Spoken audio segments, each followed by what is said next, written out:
অত তার পেশাই হলো। আমরা আজকে দুপুর 12টায় এসপির কাছে গেছি, আমাদের পুরো টিমটি আমরা গেছি।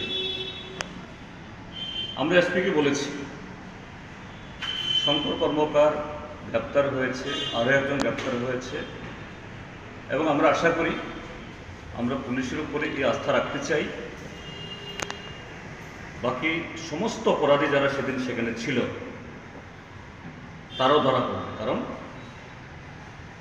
কান টান দিলে পরে মাথা আসবে, মাথা তো গেছে, মাথার সাথে হাত পা যেগুলো ছিল এরা সব ধরা পড়বে আশা করি। আমরা এসপি সাহেবকে বলেছি এই আস্থা অন্তত নাগরিক হিসাবে পুলিশের হাতে আমরা রাখতে চাই, আরও হবে।